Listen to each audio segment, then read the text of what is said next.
Hello everybody, कैसे हो आप सब।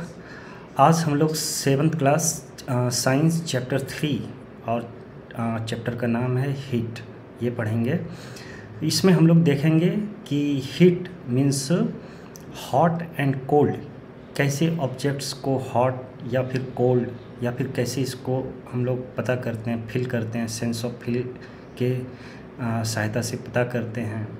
और फिर देखेंगे कि टेम्परेचर क्या होता है। एक्चुअली हॉटनेस और कोल्डनेस को मेज़र करने के लिए टेम्परेचर को हम कैसे नापते हैं, जैसे कि हम लोग देखेंगे क्लिनिकल थर्मामीटर और फिर लेबोरेटरी थर्मामीटर, या फिर वेदर जैसे वेदर के टेम्परेचर को मापने के लिए मैक्सिमम मिनिमम थर्मामीटर होता है, उसको चेक करेंगे, उसको समझेंगे। किस तरह से रीडिंग लेते हैं ये भी देखेंगे। क्या क्या प्रिकॉशंस रहनी चाहिए, इनका मैक्सिमम या मिनिमम रेंज क्या होता है। फर्दर हम लोग हीट का ट्रांसफ़र देखेंगे, कैसे ये ट्रांसफ़र होता है। दैट मीन्स हम लोग 3 टर्म्स है यहाँ पे, कंडक्शन, कन्वेक्शन और रेडिएशंस। तो देखेंगे, समझेंगे कि सॉलिड में किस तरह से कंडक्शन के थ्रू होता है, और लिक्विड मीन्स जो भी फ्लोइंग सब्सटेंस है, एयर, वाटर, इसमें किस तरह से कंडक्शन के थ्रू ट्रांसफ़र ऑफ हीट होता है। प्लस हम लोग देखेंगे एक और रेडिएशन। एक्चुअली जितने भी हॉट सब्सटेंस हैं सब के सब रेडिएशन करते हैं, और इस मेथड में हम लोग समझेंगे कि रेडिएशन के थ्रू किस तरह से ट्रांसफ़र ऑफ हीट होता है।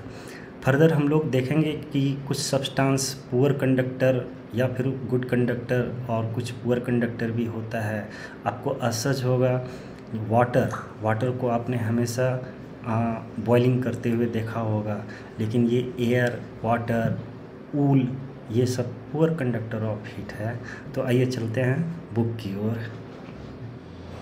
Heat, you know that woollen clothes are made from animal fibres. आपको पता होगा कि वूलन क्लोथ्स एनिमल फाइबर्स से बनते हैं। You also know that cotton clothes are made from plant fibres. वहीं कॉटन क्लॉथ्स प्लांट फाइबर से बनते हैं। We wear woollen clothes during winter when it is cold outside. और वूलन क्लोथ्स हम लोग तब पहनते हैं जब विंटर का सीज़न रहता है, जब बाहर कोल्ड रहता है। Woollen clothes keep us warm. Woollen clothes हमें गर्मी देता है। We prefer to wear light coloured cotton clothes when it is hot. और हम लोग हॉट में लाइट कलर कॉटन क्लोथ्स पहनते हैं।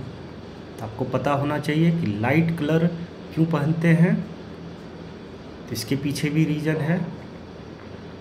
मैं इसको अभी अंडरलाइन करता हूँ। Light colour,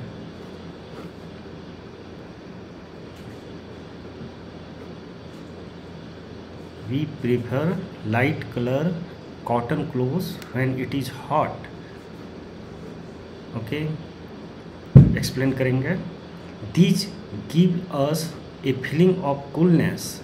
you might have wondered why particular type of clothes are suitable for a particular season. तो किसी पार्टिकुलर सीजन में कोई पार्टिकुलर टाइप का ही कपड़ा क्यों हमें पसंद आता है, क्यों प्रीफर करते हैं। एक्चुअली लाइट कलर इसलिए करते हैं कि आपको पता होगा कि सन से जो लाइट आती है, तो हमें कोई भी ऑब्जेक्ट उस कलर का, जैसे मान लो आप ग्रीन कोई हम देख रहे हैं, ग्रीन प्लांट्स देख रहे हैं, ग्रीन लीव्स देख रहे हैं, वो ग्रीन क्यों दिखती है, क्योंकि वो सारे कलर्स को, वाइट कलर में 7 कलर्स हैं, सारे कलर्स को ऑब्जर्व कर लेती है, और ग्रीन लाइट सिर्फ रिफ्लेक्ट करती है जो हमारे आँख तक पहुंचती है, और इस वजह से वो ग्रीन दिखता है। उसी तरह से यदि हम वाइट कलर का कोई भी कपड़ा पहनेंगे तो उससे क्या फिनोमेना होगा कि सन से जो भी लाइट्स आता है वो मैक्सिमम रिफ्लेक्ट हो जाएगा। दैट मीन्स वो clothes, white clothes minimum part ही एब्जॉर्ब करेगा, मैक्सिमम वो रिफ्लेक्ट से ऑल 7 कलर्स वो रिफ्लेक्ट कर देगा आइस की तरफ, और इस वजह से वो हम लोग प्रीफर करते हैं। इसका मतलब ये नहीं है कि वो वहाँ पे कोई भी गर्मी नहीं लगेगा, वो लेकिन कम चांसेस हो जाता है कि वो, क्योंकि गर्मी हमें इंफ्रारेड के कारण लगती है, तो मैक्सिमम जो कलर्स हैं वो रिफ्लेक्ट हो जाएगा, और इस वजह से हम लोग प्रीफर करते हैं कॉटन क्लोथ्स। उसी तरह से जब हम लोग छाता यूज करते हैं, अम्ब्रेला, तो अम्ब्रेला का कलर ब्लैक होता है। उसके पीछे भी रीज़न है कि वो सारा कलर एब्जॉर्ब कर लेगा, टोटल कलर सनलाइट से जो भी आता है वो सारा कलर एब्जॉर्ब कर लेगा, और इस वजह से छाते के नीचे जो हम लोग हैं, हम लोग बच जाएंगे सूरज की गर्मी से। Okay, in winter you feel cold inside house, if you come out in the sun you feel warm, in summer you feel hot even inside the house, how do we know whether an object is hot or cold. तो main सवाल है कि किसी भी चीज़ को कैसे हम समझते हैं ये हॉट है या कोल्ड है, हॉट है या कोल्ड है। How do we find out how hot or cold an object is, कैसे हम जानते हैं कि ये कितना गर्म या कितना ठंडा है। तो बेसिक यही सवाल है। In this chapter we shall try to seek answer to some of this questions, और इस चैप्टर में हम लोग बेसिकली इसी चीज़ को समझेंगे, हॉटनेस और coldness. Hot and cold, in our day-to-day life we come across a number of objects. Some of them are hot, and some of them are cold. Tea is hot, ice is cold. List some objects you use commonly in table 3.1. तो आप यहाँ पर एक list बनाएं जो आपको cold लगता है और जो आपको वार्म हॉट लगता है। Mark these objects as hot or cold. Do not touch objects which are too hot. और जो ज़्यादा हॉट होते हैं उसको आप डायरेक्ट टच मत कीजिए। Be careful while handling a candle flame or a stove. ठीक है। We see that some objects are cold while some are hot. हम देखते हैं कि कुछ objects cold है जबकि कुछ hot है। You also know that some objects are hotter than other while some are colder than others. और हम ये भी देखते हैं जब हम कंपेयर करते हैं तो कुछ ऑब्जेक्ट्स हमें हॉटर, दैट मीन्स किसी से ज़्यादा हॉट लगता है, या फिर कभी ऐसा भी फील होता है कि इससे ज़्यादा ठंडा है। How do we decide which object is hotter than other. लेकिन सवाल ये है कि कैसे हम डिसाइड करते हैं कि कोई भी ऑब्जेक्ट ज़्यादा हॉटर है। We often do it by touching the object, और अक्सर हम लोग इसे कैसे परफॉर्म करते हैं, टच करके, छू कर देखते हैं whether it is hot or cold. But is our sense of touch reliable. लेकिन यहाँ पे सवाल है, क्या ये सेंस ऑफ टच, यदि हम ऐसा बोलें कि कोई भी ऑब्जेक्ट्स हॉट है या कोल्ड है, इसको हम सेंस ऑफ टच के थ्रू पता करते हैं, तो सवाल ये उठता है कि क्या ये सेंस ऑफ टच रिलायबल है। Let us find out. तो इस सवाल को हम समझते हैं। Take 3 small tubs containers. 3 छोटे छोटे स्मॉल टब्स या कंटेनर्स लीजिए। लेवल them as ABC. Put cold water in container A and hot water in container B. तो आपको क्या करना है, make sure that water is not so hot that you burn your hand. इतना भी गर्म मत डालिए बी कंटेनर में कि आपका हाथ जल जाए। आप एक काम कीजिए, ए में आप है जो कोल्ड वाटर डालना है, तो आप थोड़ा सा आइस मिलाकर इसमें कोल्ड वाटर डाल दो। ओके, टेम्परेचर में भी अराउंड नॉर्मल रूम टेम्परेचर 25 होता है। आइस यदि हमने मिलाया तो हो सकता है उसका 15 डिग्री के आसपास हो जाए टेम्परेचर। तो आप यहाँ पे आइस मिलाकर कुछ डाल दो, और बी में आप रूम टेम्परेचर से थोड़ा सा गैस स्टोव पे इतना सा गर्म कर लो कि आसानी से आप हाथ रख सको। तो उसका टेम्परेचर मैं मान लेता हूँ 30 डिग्री। तो इसका हम 15 डिग्री, इसका 30 डिग्री के आसपास हम लोग मान लेते हैं टेम्परेचर हमने डाल दिया। अब यहाँ पे सी में हम क्या करेंगे कि नॉर्मल पानी डालेंगे, ना ही उसमें आइस मिला हुआ है ना ही थोड़ा वो गर्म है, नॉर्मल है। ओके, अब क्या करना है आपको, यहाँ पे देखो ना कि नीचे बताया गया है, mix some cold and hot water in container C. Now dip your left hand in container A. Left hand को आप इस कंटेनर में डालो थोड़ी देर के लिए, और at the same time right hand को आप इसमें डालो। तो सेंस ऑफ फीलिंग आपका जो होगा वो इस हाथ में जो सेंस ऑफ फीलिंग है वो 15 के लायक हो जाएगा। वो 15 डिग्री महसूस कर रहा होगा और ये 30 डिग्री महसूस कर रहा होगा। और जब दोनों हाथ को थोड़ी देर बाद जब हम दोनों को साइमल्टेनियसली एक साथ इसमें डालते हैं तो एक हाथ को वो गर्म लगेगा, जो 15 डिग्री फील कर रहा था उसको अब ये रूम टेम्परेचर 25 डिग्री या 20 डिग्री ये गर्म लगेगा। और ये जो 30 में था इसको, इस हाथ को यही पानी ठंडा लगेगा। That means sense of touch reliable है। सेंस ऑफ टच उतना रिलायबल नहीं है, क्योंकि एक ही पानी एक हाथ को ठंडा लग रहा है, एक हाथ को गर्म लग रहा है। ओके, तो यही एक्सप्लेन किया गया है यहाँ पे। After keeping the hands in 2 containers for 2 to 3 minutes, put both the hands simultaneously in container C. Do both hands get the same feeling. क्या दोनों हाथ को एक ही फीलिंग आती है? बिल्कुल नहीं। Bujo says, my left hand tells me that water in mug C is hot and the right tells me that same water is cold. What should I conclude? Okay, your hand, यहाँ पे देखते हैं, Bujo's confusion shows that we cannot always rely on our sense of touch to decide whether an object is hot or cold. तो इसका मतलब है कि हम सेंस ऑफ टच पे रिलाई नहीं कर सकते हैं हमेशा। समटाइम्स इट मे डिसीव अस, कभी कभी ये गलत भी हो सकता है, हम धोखा खा सकते हैं। Then how do we find out how hot an object really is. तो फिर एक्चुअल क्या है मेजरमेंट, कैसे हम कोई रिलायबल मेजर कैसे कर सकते हैं, हम किस तरीके से कर सकते हैं। A reliable measure of the hotness of an object is its temperature.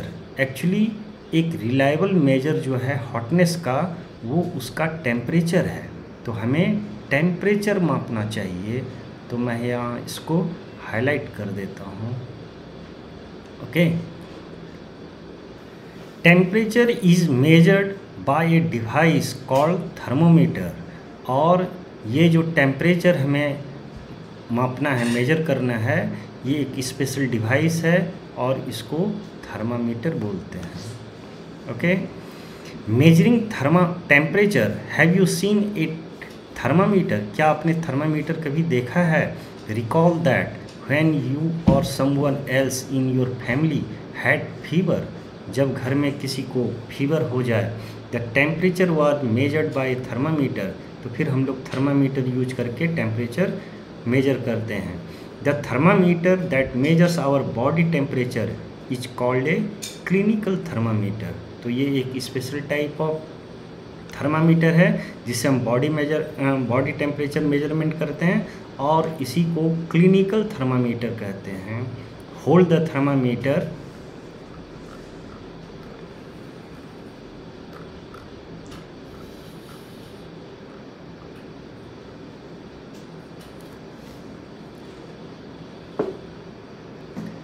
तो ये है क्लिनिकल थर्मामीटर। ये जूम करके भी आपको दिखा रहा है यहाँ पे।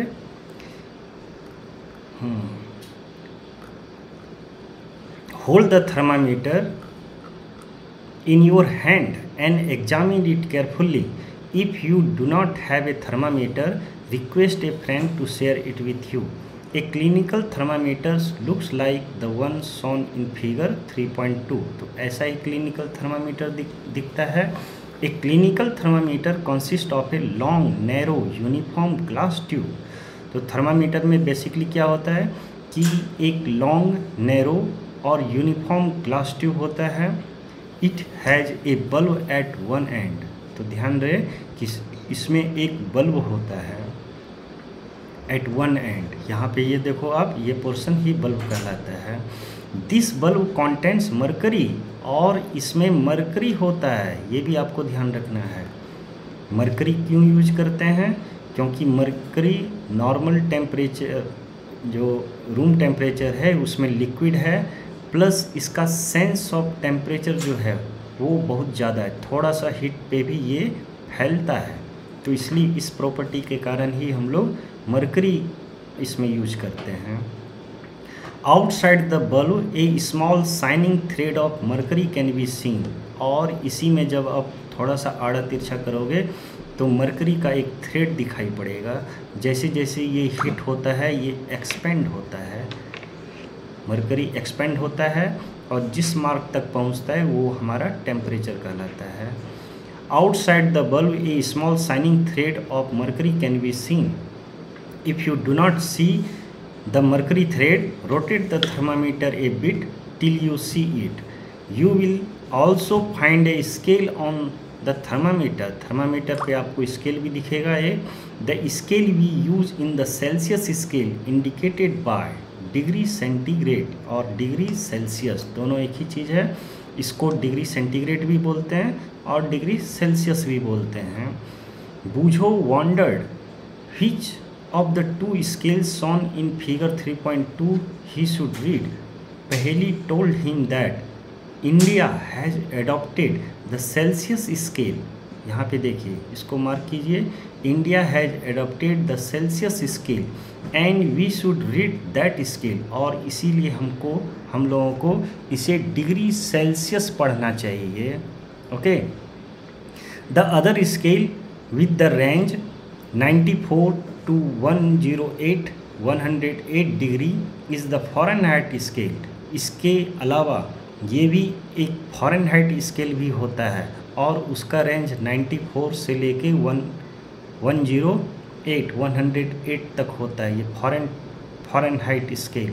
It was use in earlier, और ये पहले यूज होता था। हालांकि अभी भी हम लोग जब घर में फीवर मेजर करते हैं तो हम लोग उसे फ़ारेनहाइट में ही बता देते हैं, लेकिन ये अर्लियर पहले यूज होता था। अब हम लोग सेल्सियस स्केल को ही पढ़ना चाहिए। इंडिया ने इसे अडॉप्ट किया है तो ये लेटेस्ट है। एक clinical thermometer reads temperature from 35 degree centigrade to 42 degree centigrade. तो आप इसको ध्यान में रखो कि जब हम इसमें फ़ारेनहाइट में रीड करते हैं तो फ़ारेनहाइट थर्मामीटर में 94 से 108 तक होता है। मैं इसको मार्क कर देता हूँ। ओके। और जब हम सेल्सियस क्लिनिकल थर्मामीटर सेल्सियस में जब मेजर करते हैं तो ये होता है 35 टू 42 डिग्री सेल्सियस। ओके। अभी आगे देखते हैं कि एक्टिविटी 3.2 रीडिंग ए थर्मामीटर को कैसे रीडिंग लेते हैं। Let us learn how to read a thermometer. First note the temperature difference indicated between the two bigger marks. Also note down the number of divisions. जो बड़े यहाँ पे जो बड़े बड़े मार्क्स हैं उसको नोट डाउन करना है और उसके अंदर फिर कितने सब डिविजन्स हैं उनको आपको नोट डाउन करना है। First note the temperature difference indicated between the two bigger marks. Also note down the number of divisions. Precautions to be observed while using a clinical thermometer. कुछ सावधानी है जो आपको ध्यान रखना है। Thermometer should B washed before and after use. Thermometer जब भी हम लोग यूज करते हैं तो यूज करने से पहले और बाद वॉश करना चाहिए। वॉश करना चाहिए मीन्स कि आप है जो इसको preferably with an antiseptic solution में धो खास करके उसके बल्ब को, और उससे क्या होगा कि टेम्परेचर भी नॉर्मल नीचे आ जाएगा, और जो भी कंटामिनेशन रिलेटेड प्रॉब्लम है कि एक आदमी के हाथ में डाला और फिर दूसरे के बॉडी में डाला, तो उस तरह का कोई कंटामिनेशन रिलेटेड चीज़ भी नहीं होगा, बिकॉज एंटीसेप्टिक सॉल्यूशन से जब आप इसे वॉश कर लेंगे। तो ensure that before use the mercury level is below 35 degree centigrade. ये भी आप इंश्योर करो कि मर्करी लेवल पूरी तरह से 35 डिग्री के नीचे होनी चाहिए, ये ध्यान रखना है। Read the thermometer keeping the level of mercury along the line of site. और थर्मामीटर को जब आप रीड करते हैं तो मर्करी लेवल अच्छी तरीके से आपको दिखना चाहिए। Handle the thermometer with care, if it hits against some hard object it can break. तो आसानी से ये टूटने वाला चीज़ है, इसलिए सावधानी से हैंडल करना चाहिए। Do not hold the thermometer by the bulb, और बल्ब जिस साइड में है उस साइड में नहीं पकड़ना चाहिए, बिकॉज यदि आप बल्ब के साइड में पकड़ते हो तो आपका टेम्परेचर वो पिक कर लेगा। ओके, तो also note down the number of divisions shown by smaller marks between these marks. Suppose the bigger marks read 1 degree and there are 5 divisions between them. तो बड़े बड़े मार्क्स में मान लो कि 1 डिग्री का डिफरेंस है और उसके बीच में 5 डिविजन्स है, देन 1 स्मॉल डिवीजन, तो उस 1 स्मॉल डिवीजन का वैल्यू इस तरह से हम लोग फ्रैक्शन से निकाल लेंगे 1/5, that means 0.2 degree centigrade. Okay, जैसे कि मान लो कि टेम्परेचर 37 पे है और उसके बाद 1 स्मॉलर मार्क पे है, that means 37.2 degree centigrade. Wash the thermometer preferably with an antiseptic solutions, पहले भी बताया। Hold it firmly and give it a few jerk, थोड़ा सा आप जर्क भी दे सकते हो सो दैट कि उसका मरकरी का लेवल नीचे आ जाए, या फिर आप नॉर्मली जब आप एंटीसेप्टिक सॉल्यूशन वाटर में मिला के जब डालते हो तो वहाँ से भी वो ऑटोमेटिकली नीचे आ जाता है। The jerks will bring the level of mercury down, ensure that it falls below 35 degree centigrade. तो आपको ये इंश्योर कर लेना है मेजर करने से पहले कि उसका जो मरकरी लेवल है 35 डिग्री से नीचे है। तो ये आप हमेशा ऊपर में भी मार्क किया हुआ है, यहाँ पे भी आप ध्यान रखो। Now place the bulb of the thermometer under the your tongue, आप टंग के अंदर इसे डालो। तो इसीलिए यहाँ पे बोला गया है कि एंटीसेप्टिक लोशंस में इसको पहले वॉश कर लेते हैं, बिकॉज हम यहाँ पे कभी टंग में डालते हैं या फिर कभी आर्मपिट में डालते हैं, तो एक बॉडी से दूसरे बॉडी में जो माइक्रोब्स है ट्रांसफ़र हो सकता है, तो उससे बचने के लिए एंटीसेप्टिक लोशन में डालकर यूज करेंगे। आफ्टर 1 मिनट, तो 1 मिनट लगभग, after 1 minute take the thermometer out. तो ये भी ध्यान रखो कि लगभग कम से कम 1 मिनट रखना चाहिए। Take the thermometer out and note the reading, this is our body temperature, the temperature should always be started with its unit degree Celsius. और ये जो टेम्परेचर है ये डिग्री सेल्सियस में ही इसे लिखना चाहिए या पढ़ना चाहिए। What did you record as your body temperature, आपने कितना रिकॉर्ड किया? तो यहाँ पे अब आप देखो, इसको हाईलाइट कर देता हूँ मैं। The normal temperature of human body is 37 degree Celsius. Okay, not that temperature is stated with its unit. आपको सिर्फ 37 डिग्री लिख देने से काम नहीं चलेगा, you have to mention whether it is Celsius or Fahrenheit. Okay, Paheli measure her body temperature, she got worried as it was not exactly 37 degree Celsius. Paheli ने एक बार ट्राई किया और पाया कि ये 37 एग्जैक्टली नहीं है, कुछ ज़्यादा कुछ कम है, तो फिर आपको चिंता होने की ज़रूरत नहीं है। ये एवरेज जो माप है, ये जो लिखा हुआ है the normal temperature of human body is 37 degree Celsius, so it's an average value. तो सारे लोगों का एक समान होता है एग्जैक्टली, ऐसा नहीं है, ये एक एवरेज वैल्यू है, इसलिए आपको वरीड होने की ज़रूरत नहीं है। Let us try to assure Paheli that there is nothing wrong with her, तो उसके पहली के साथ कुछ गलत नहीं है। Activity 3.3 measure the body temperature of some of your friends at least 10 विथ क्लिनिकल थर्मामीटर। क्लिनिकल थर्मामीटर को यूज करके लगभग कुछ फ्रेंड्स का आप बॉडी टेम्परेचर मेजर करो और नोट डाउन करो। Record your observation in table 3.2 is the body temperature every person 37 degree centigrade. क्या सारे बच्चे का एक ही जैसा 37 एग्जैक्ट था? नहीं। The temperature of every the temperature of every person may not be 37 degree centigrade. तो सब का है जो 37 ही होगा ऐसा नहीं है। Okay, it could be slightly higher or slightly lower, ये थोड़ा ज़्यादा थोड़ा कम भी हो सकता है। Actually what we call normal temperature is the average body temperature of a large number of healthy person. तो ये 37 एक्चुअली क्या होता है, मैं हाईलाइट कर देता हूँ।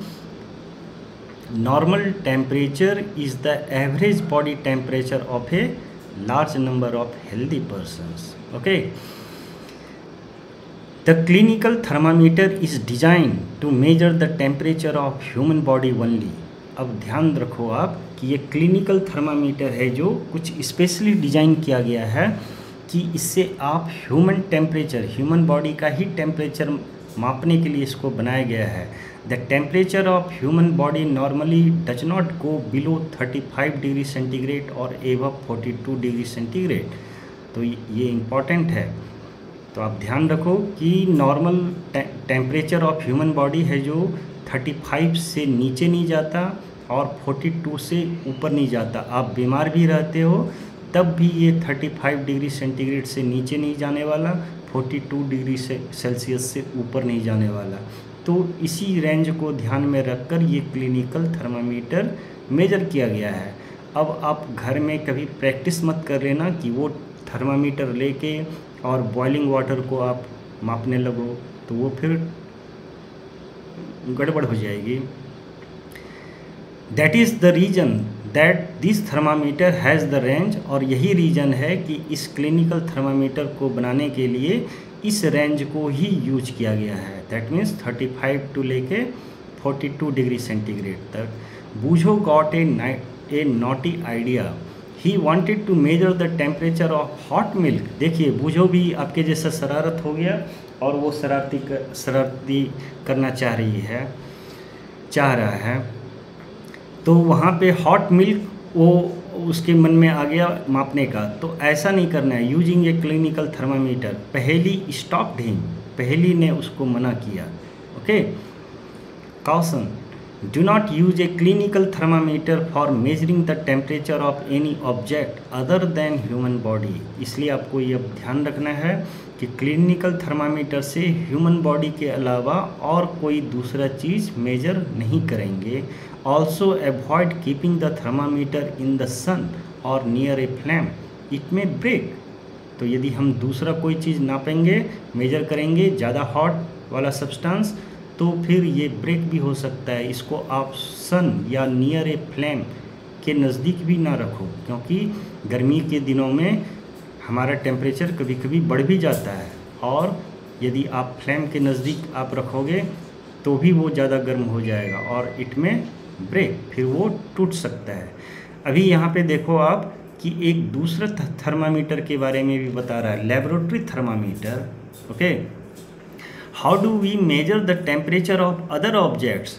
यदि ये clinical thermometer specifically human body के लिए बनाया गया है, तो फिर और भी चीज़ें हैं, उनका टेम्परेचर हम कैसे मेजर करें। For this purpose there are other thermometers, तो इस पर्पस के लिए और भी तरह थर्मामीटर्स है। One such thermometer is known as laboratory thermometer, तो उनमें से एक लेबोरेटरी थर्मामीटर है। The teacher will show you, school में टीचर्स आपको दिखाएंगे दिस थर्मामीटर, इस थर्मामीटर को दिखाएंगे, लेकिन इससे पहले यहाँ पे बॉक्स में पढ़ लेते हैं क्या है। Different types of thermometer are used for different purposes. The maximum and minimum temperature of the previous day reported in weather reports are measured by thermometer called the maximum minimum thermometer. तो ये भी आप ध्यान रखो कि जो weather major करने के लिए साइंटिस्ट लोग यूज करते हैं, तो वो लोग जो थर्मामीटर यूज करते हैं उसका स्पेशल नाम है मैक्सिमम मिनिमम थर्मामीटर। इसको चाहो तो आप हाईलाइट भी कर लो, ओके। और इसको भी हम हाईलाइट कर लेते हैं लेबोरेटरी थर्मामीटर को, okay. Look at it carefully and note the highest and lowest temperature it can measure. और इसका आप हाईएस्ट और लोएस्ट टेम्परेचर नोट डाउन करो। The range of laboratory thermometer is generally from -10 degree centigrade to 110 degree Celsius. ये आप important है। The range of a laboratory thermometer, that means maximum minimum thermometer जिसका नाम है, is generally from -10 to 110 degree centigrade. तो इसको मैं highlight कर देता हूँ, ये सब आपको याद रहना चाहिए। Also as you did in the case of the clinical thermometer, find out how much a small division on this thermometer reads। तो यहाँ पे भी आप जो बड़ा पार्ट्स है, फिर फर्दर उसके अंदर जो सब डिविजन्स हैं उसको आप फाइंड आउट करो। You would need this information to read the thermometer correctly। तो करेक्टली यदि इससे मेजर करना है तो सब डिविजन्स जो छोटे पार्ट हैं उसको भी हमें देखना पड़ेगा। और इसी तरह से जैसे यहाँ पे कैलकुलेशन, फ्रैक्शन के कैलकुलेशन से हमने निकाला था, तो स्मॉलर डिवीजन का भी हमें पता चलेगा। जैसे क्लिनिकल थर्मामीटर में यहाँ पे निकाला था, आपको यहाँ पे भी निकालना है। तो फिर वेदर थर्मामीटर में भी निकालना है, तो आप इससे फिर सही पढ़ सकोगे, रीडिंग ले सकोगे। Let us now learn how this thermometer is used। 3.4 activity, take some tap water in a beaker or a mug। Beaker या मग में कुछ टैप वाटर, नॉर्मल पानी लेते हैं। Dip the thermometer in water so that bulb is immersed in water but does not touch the bottom or the sides of container. तो bulb सिर्फ उसका जो है वाटर में जाए, जिस कंटेनर में वाटर है उसको टच नहीं करे, बॉटम को भी टच नहीं करे, नहीं तो वो कंटेनर का टेम्परेचर पिक करने लगेगा। Hold the thermometer vertically, okay. Observe the movement of mercury in the thermometer. और आप उसको ऑब्जर्व करो, मरकरी किस तरह से धीरे धीरे बढ़ रहा है। Wait till the mercury thread becomes steady. और तब तक इंतजार करो जब उसका बढ़ना रुक नहीं जाए। Are there any variation in the readings. क्या रीडिंग्स में कुछ वेरिएशंस आता है? Discuss the possible reason. Let us try to answer this questions. यहाँ पे देखिए बॉक्स में क्या मेंशन किया हुआ है। In addition to the precautions to be taken while reading a clinical thermometer या फिर laboratory thermometer should be kept upright not tilted. ये कह रहा है कि इसे है जो आपको अपराइट, सीधा वर्टिकल पोजीशन में खड़ा रखना चाहिए, झुका हुआ नहीं, टिल्टेड नहीं, not tilted. Bulb should be surrounded from all sides by the substance of which the temperature is to be measured. और जब हम बल्ब पर ध्यान रखेंगे कि बल्ब के चारों तरफ वो सब्सटेंस, जैसे वाटर हम अभी मेजर कर रहे थे, तो चारों तरफ वाटर हो, उसका बल्ब कंटेनर से टच नहीं होना चाहिए या फिर बॉटम से टच नहीं होना चाहिए। The bulb should not touch the surface of the container. ठीक है। Activity 3.5, take some hot water in a beaker और a mug, dip the thermometer in water, wait till the mercury thread become steady and note the temperature. तो temperature आप note down कर लो। Now take out the thermometer from water, observe carefully what happens now. अब क्या हुआ? Do you notice that as soon as you take the thermometer out of water, जैसे ही आपने थर्मामीटर से निकाला तो फिर रीडिंग बदल जाएगा थोड़ा सा, बिकॉज कि यहाँ पे वाटर था, जब तक वो वाटर में था थोड़ी देर में रखने के बाद एक स्टेडी पोजीशन पे आया, लेकिन जैसे ही हमने इसे बाहर निकाला तो ये हवा के संपर्क में आ गया। अब हवा का टेम्परेचर यदि वाटर के टेम्परेचर से कम होगा तो वो स्लाइटली फिर डाउन हो जाएगा।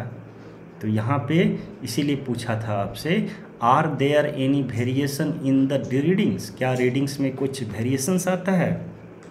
किसी ने फटाफट नोट डाउन कर लिया, किसी ने थोड़ी रीडिंग करने में थोड़ा लेट लग गया, तो वेरिएशंस आ सकता है। और बिकॉज कि वो कंटेनर जो एक्चुअल सब्सटेंस जिसका हम माप रहे थे उससे बाहर आया, तो बाहर जब तक हम रीडिंग कर रहे हैं तब तक उसके संपर्क में एयर है। Okay, this means that temperature must be read while the temperature is in water. अब देखिए ये ध्यान देने वाली बात है कि इसका मतलब है कि ऑब्जेक्ट में रहते हुए ही आपको टेम्परेचर माप लेना चाहिए, ना कि बाहर निकाल कर। जब तक वो ऑब्जेक्ट में है तब तक ही आपको माप लेना चाहिए। यहाँ पे वाटर एग्जाम्पल है दिया हुआ, फिर भी मैं मार्क कर रहा हूँ। वाटर हो या कोई भी सब्सटेंस हो, वाटर के सब जगह पे आप कोई भी सब्सटेंस यहाँ पे मेंशन कर सकते हो। कोई भी सब्सटेंस या ऑब्जेक्ट का जब हम थर्मामीटर से नाप रहे हैं तो वर्टिकली हम रखेंगे, थोड़ी देर रखने के बाद जब स्टडी हो जाए रीडिंग तो आप उसी पोजीशन पे नाप लेंगे, तब उसे बाहर निकालेंगे। Okay, you may recall that while taking your own temperature you have to take the thermometer out of your mouth to note the reading। लेकिन क्लिनिकल थर्मामीटर के केस में आप ध्यान दो, जब आप टंग में डालते हो तो आपको बाहर निकालना पड़ता है सो दैट कि आप रीडिंग कर सकते हो। Can you then use the laboratory thermometer to measure your body temperature. तो अब यहाँ पे सवाल ये पूछ रहा है कि क्या आप लेबोरेटरी थर्मामीटर फिर आप यूज कर सकते हो बॉडी टेम्परेचर के लिए। तो बिल्कुल नहीं कर सकते हैं, क्योंकि बॉडी टेम्परेचर लेबोरेटरी थर्मामीटर थोड़ा ज़्यादा सेंसिटिव है। जब तक हम मुंह से बाहर निकालेंगे, टंग से बाहर निकालेंगे तो वहाँ पे वेरिएशंस आ जाएगा।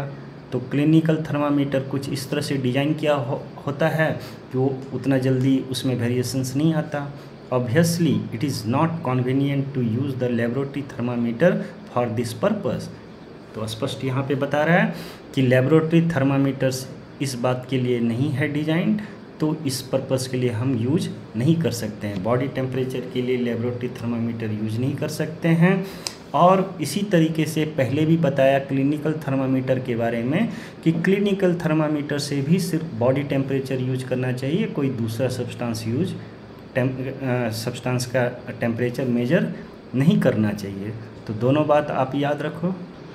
इससे पहले यहाँ पे देख लेते हैं बॉक्स में क्या था। Boojho now understands why clinical thermometer can not be used to measure high temperatures but still wonders whether a laboratory thermometer can be used to measure his body temperature. तो ये भी आपको समझ में आ गया कि लेबोरेटरी थर्मामीटर से भी हम यूज नहीं कर सकते, बिकॉज टंग से वो निकलते निकलते उसमें स्लाइट वेरिएशंस आ जाएगा। Boojho wonders why the level of mercury should change at all when the bulb of the thermometer is brought in contact with another object.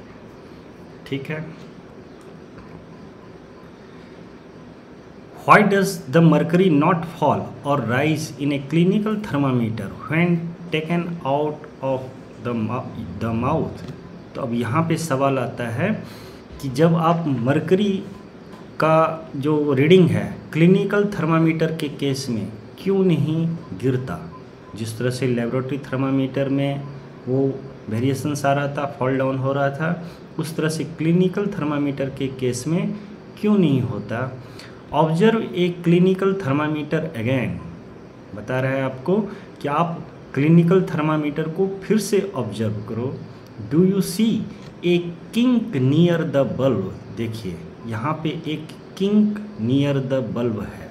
Okay, ये इस जगह पे रहता है। What is the use of kink.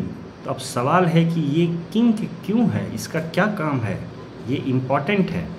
It prevents mercury level from falling on it's on.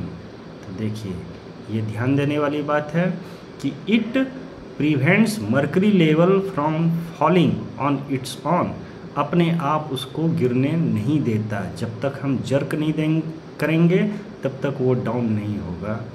तो इस वजह से ये किंक लगाया गया है। लेकिन इसका मतलब नहीं कि आपने बॉडी मेजर लिया और काफ़ी देर बाद रीडिंग लेंगे, ऐसा भी नहीं होगा, क्योंकि वो फिर एयर टेम्परेचर धीरे धीरे फिर वो आ जाएगा, फॉल होने लगेगा, मतलब इमीडिएटली नहीं होगा। किंक इसी वजह से दिया हुआ है कि इमीडिएटली वो फॉल नहीं होगा। तो ये आपको ध्यान रखना है। Has a kink in it, there is a lot of concern over the use of mercury in thermometer. तो और भी बहुत सारे कंसर्न हैं। Mercury is a toxic substance, देखिए आप ध्यान रखिए कि मर्करी एक टॉक्सिक सब्सटेंस है, जहरीला है। And it is very difficult to dispose of if a thermometers break, thermometer यदि ब्रेक हो जाए तो ये डिस्पोज मतलब टॉक्सिक सब्सटेंस है, इसको नष्ट भी करना पड़ेगा, तो आसानी से वो नष्ट भी नहीं होता। तो ये प्रॉब्लम है मरकरी के साथ।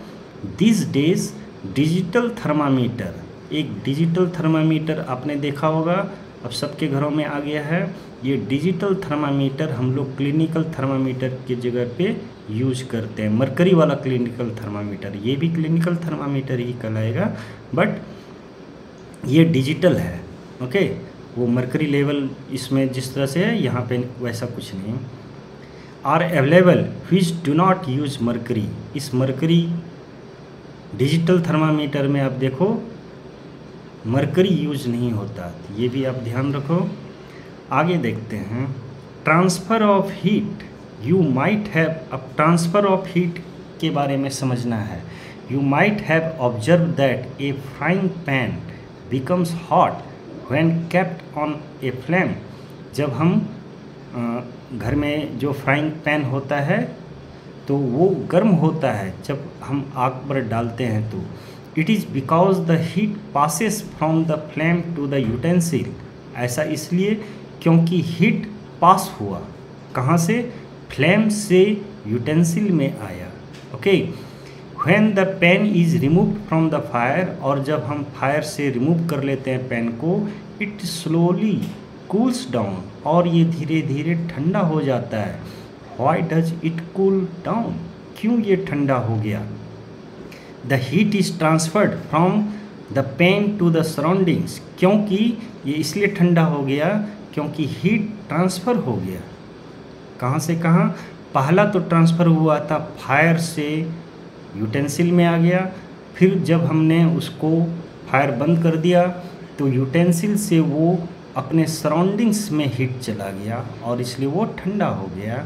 दैट मीन्स ट्रांसफ़र हो रहा है, हीट का ट्रांसफ़र हो रहा है। फायर टू पेन, पेन पहले आया, फिर पेन टू सराउंडिंग्स ट्रांसफ़र हो गया।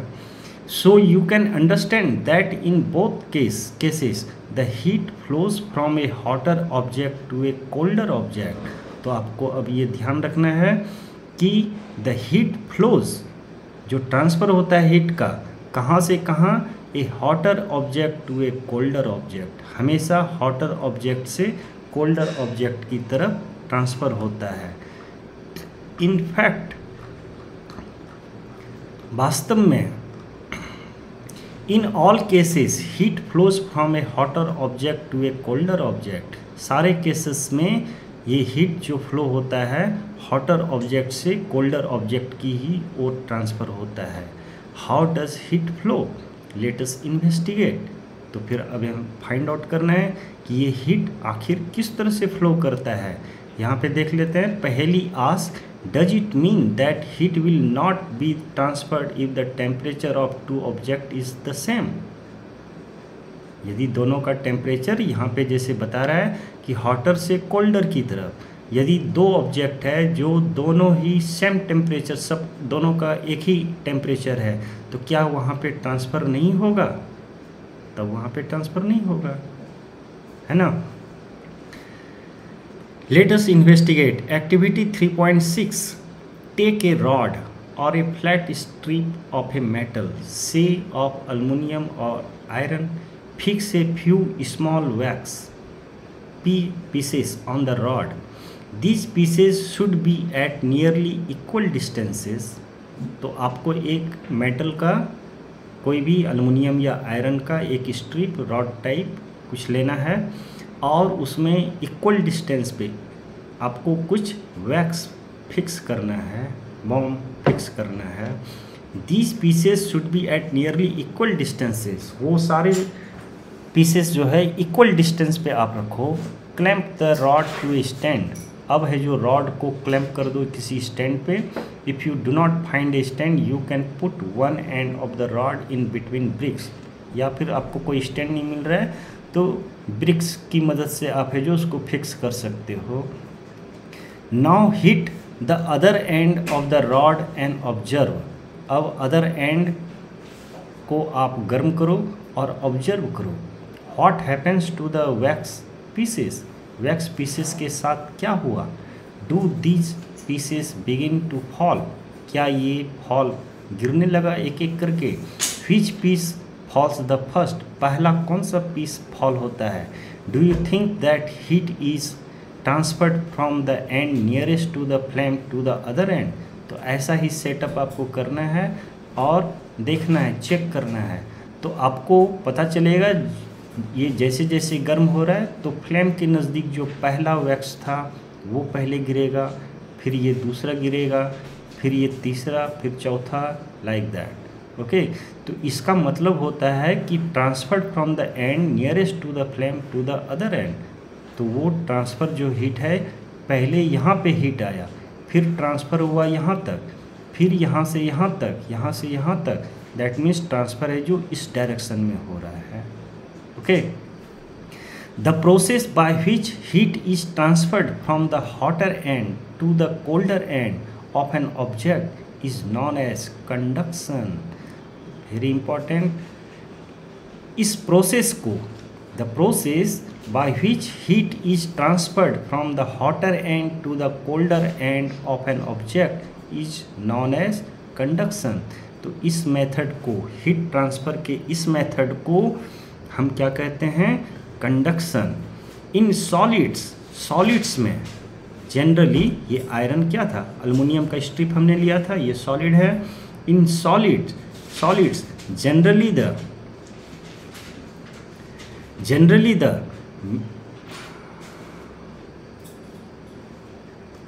एक second. In solids generally the heat is transferred by the process of conduction. तो ये भी इम्पॉर्टेंट है, मार्क करेंगे। सॉलिड्स में क्या होता है कि जनरली इसी मेथड से, कंडक्शन मेथड से हीट ट्रांसफ़र होता है। Okay, do all substances conduct heat easily. क्या सारे सब्सटेंस हीट कंडक्ट इजली करते हैं। You must have observe that metallic pan for cooking has a plastic और वुडन हैंडल। आपने देखा होगा घर में जो मेटेलिक पैन यूज करते हैं उसका एक हैंडल होता है। मेटेलिक पैन गर्म हो जाता है लेकिन वो हैंडल गर्म नहीं होता। Can you lift a hot pan by holding it from the handle without getting hurt. क्या आप इसे पकड़कर आसानी से हॉट पैन को बाहर कर सकते हो। बिल्कुल कर सकते हैं क्योंकि वो वुडन या फिर प्लास्टिक हैंडल का है और अभी आपको बता रहा है यहाँ पे वो खास उसमें हीट का ट्रांसफ़र नहीं हो रहा है actually. Activity 3.7 heat water in A small pan और ए बीकर। तो एक स्मॉल पैन या बीकर में है जो आपको वाटर हीट करना है। Collect some articles such as a steel spoon, plastic scale, pencil and divider. आपको कुछ आर्टिकल्स कलेक्ट करना है जैसे स्टील स्पून हुआ, plastic scale, okay, pencil, divider, इस तरह के आसानी से आपके पास उपलब्ध होंगे। Dip one end of each of this articles in hot water. उस हॉट वाटर में सबको हम लोग उसका पूरा नहीं डुबाएंगे, सिर्फ one end. Okay, one end आपको वहाँ पे डिप करना है। Wait for a few minutes, और कुछ देर इंतज़ार करना है। टच द अदर एंड, दूसरे एंड को आप टच करो। Enter your observation in table 3.3 और 3.3 में आप मेंशन करो material with which the article is made of. आप लिखो कि वो मटेरियल किस चीज़ का था। Does the other end get hot, क्या दूसरा एंड एक वन एंड को आपने हॉट वाटर में डुबोया था तो दूसरे एंड जिधर से आप उसको टच कर सकते हो ऊपर की तरफ, तो वो क्या गर्म हुआ या नहीं हुआ, आपको मेंशन करना है। The material which allow heat to pass through them easily are conductors of heat। तो आप यहाँ पे इसे हाईलाइट करो। The material which allow heat to pass through them easily are conductors of heat। तो इसमें से कुछ चीज़ें गर्म हो जाएगी, जैसे ये स्टील स्पून था तो ये गर्म हो जाएगी। ये वुडन का है पेंसिल, ये गर्म नहीं होगा। प्लास्टिक है, ये भी नहीं गर्म होगा। डिवाइडर आपने यूज किया तो डिवाइडर का टिप यदि उसमें कोई प्लास्टिक वगैरह नहीं लगा हुआ है तो वो गर्म होगा, और यदि प्लास्टिक हैंड है तो वो गर्म नहीं होगा। तो जो इजीली गर्म हो जाता है, जहाँ पे हीट का पास इजीली हो रहा है, वो सब सब्सटेंस को क्या कहेंगे, वो सारे मटेरियल्स को आर कंडक्टर्स ऑफ हीट, वो सब हीट के कंडक्टर्स कहलाएंगे। For example aluminium, iron, copper, ये सब हीट का कंडक्टर है। ओके, अल्मुनियम, आयरन, कॉपर ये सब मेटल्स हैं और हीट का कंडक्टर है। The materials which do not allow heat to pass through them easily are poor conductor. अभी देखो यहाँ पे ऐसा नहीं बोल रहा कि बैड कंडक्टर, बैड भी कह सकते हो, तो इसे हम पुअर कंडक्टर कहेंगे। तो इसका मतलब कि कंडक्टर कह रहे हैं, उसको कंडक्टर हम कह रहे हैं लेकिन पुअर कह रहे हैं, मतलब हीट रुक जाता है, हीट का ट्रांसफ़र वहाँ पे रुक जाता है, बहुत ही मिनिमम पास होता है। ओके, तो ये आपको ध्यान रखना है कि they are poor conductor. The material which do not allow, और जो अलाउ नहीं करते हैं वो poor conductor of heat, conductors of heat कहलाता है। जैसे एग्जाम्पल प्लास्टिक एंड वुड, तो प्लास्टिक एंड वुड इसका एग्जाम्पल होगा। ओके, और भी बहुत सारी चीज़ें हो सकती हैं। और ये आप देखो, ऐसे पुअर कंडक्टर्स को इंसुलेटर्स, एक स्पेशल नेम दिया गया है, इंसुलेटर्स, इंसुलेटर्स कहते हैं। दैट मीन्स जो घर में फ्राइंग पैन होता है उसका हैंडल किसी न किसी इंसुलेटर्स का बना होता है। Insulators means poor conductors. Okay, the water and air are poor conductor of heat. अब देखो यहाँ पे बता रहा है कि वाटर और एयर एक पुअर कंडक्टर का एग्जाम्पल है। Then how does the heat transfer take place in this substance. तो ये वाटर और एयर यदि पुअर कंडक्टर है तो इसमें हीट का ट्रांसफ़र कैसे होता है, लेट अस फाइंड आउट। चलिए देखते हैं। पुअर कंडक्ट हीट, वाटर जब आप गर्म करते हैं तो क्या गर्म नहीं होता, गर्म होता है। एयर क्या गर्म नहीं होता, गर्मी के दिनों में एयर ठंडा रहता है या गर्म रहता है, गर्म रहता है। लेकिन यहाँ पे ध्यान रखो आप, ये जो मेंशन किया हुआ है water and air are poor conductors of heat, poor conductors बोल रहा है बिकॉज कि वाटर और एयर एक्चुअली लिक्विड्स हैं, सॉलिड्स नहीं हैं। और सॉलिड्स जिस तरह से एक, जैसे सॉलिड्स में कुछ मेटल्स, एग्जाम्पल के लिए अल्मुनियम, आयरन, कॉपर, ये सब कंडक्टर्स है। कंडक्टर्स मीन्स एक्चुअली ये गुड कंडक्टर्स है और ये पुअर कंडक्टर है। तो इसमें जितना सॉलिड में जिस तरह से हीट का ट्रांसफ़र हो रहा था उतना ज़्यादा नहीं होगा, ये सिर्फ कहने का मतलब है। और इसीलिए इसे पुअर कंडक्टर्स ऑफ हीट कह रहा है।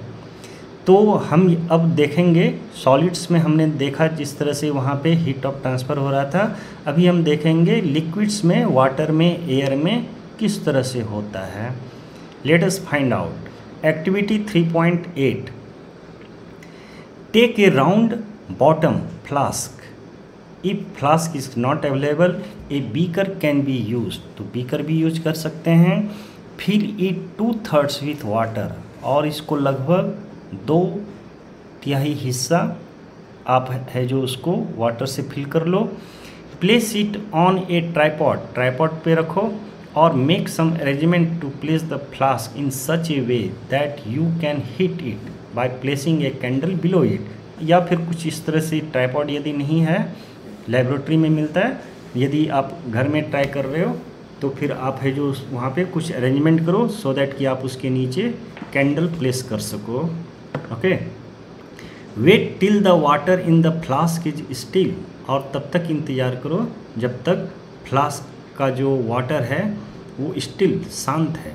Place a crystal of potassium permanganate at the bottom of the flask gently using A straw, अब वहाँ पे आपको क्या करना है, एक crystal of potassium permanganate at the bottom वहाँ पे डालना है यूजिंग ए स्ट्रॉ।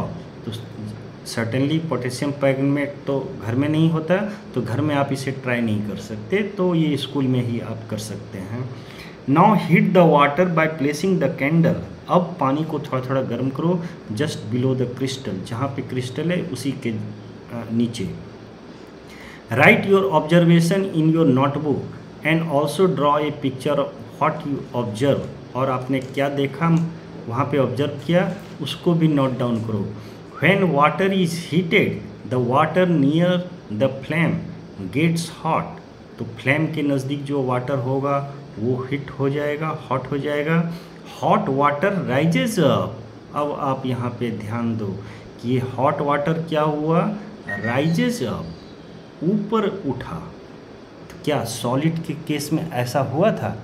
सॉलिड में जब हम आयरन या एल्युमिनियम का स्ट्रिप गर्म कर रहे थे और वैक्स वाला एक्टिविटी जो था वैक्स लगाए थे, तो क्या आयरन का पार्टिकल मूव कर रहा था?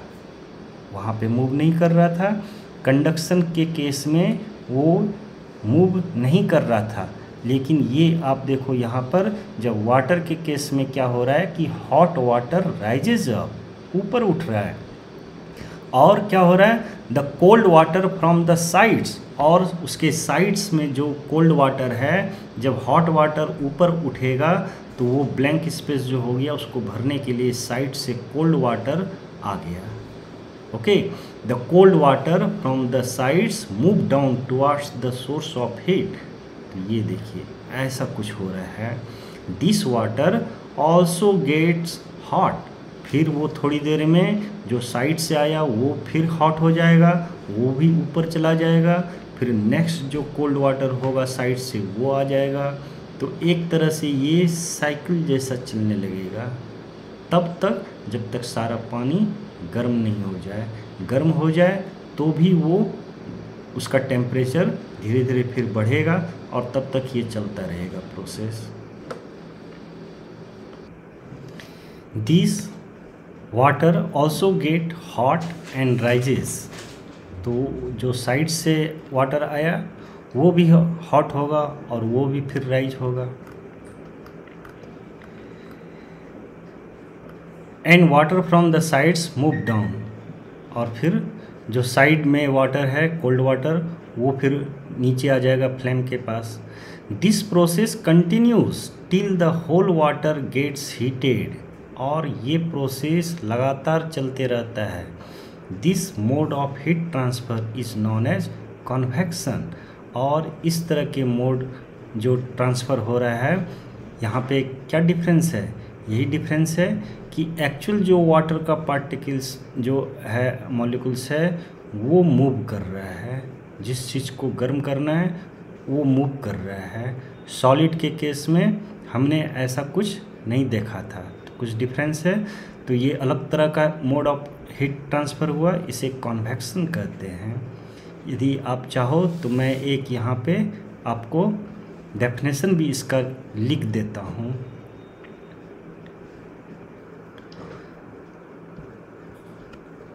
कन्वेक्शन आप भी पेंसिल से चाहो तो अपने बुक के ही टॉप में जहाँ पे जगह मिले आप लिख लो, नोट डाउन कर लो। Convection is a continuous process, ये कॉन्टिन्यूअस प्रोसेस है बाय विच ए लिक्विड, ये खास करके लिक्विड में होता है। लिक्विड किसे कहते हैं? लिक्विड कहते हैं जो फ्लो हो सकता है। सिर्फ वाटर ही लिक्विड नहीं है, एयर भी लिक्विड है, आपको ध्यान रखना चाहिए। जो फ्लो हो सकता है उसे लिक्विड कहते हैं। तो मैं यहाँ पे आपको वो भी लिख देता हूँ, ए लिक्विड एग्जाम्पल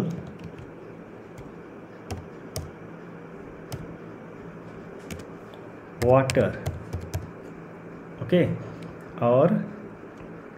और एक गैस, वो भी लिख देता हूँ मैं सो दैट कन्फ्यूजन नहीं हो।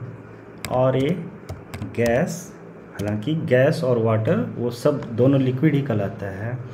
इसका एग्जाम्पल आप लिख लो, एग्जाम्पल, एक second, example air, okay. Near the heat source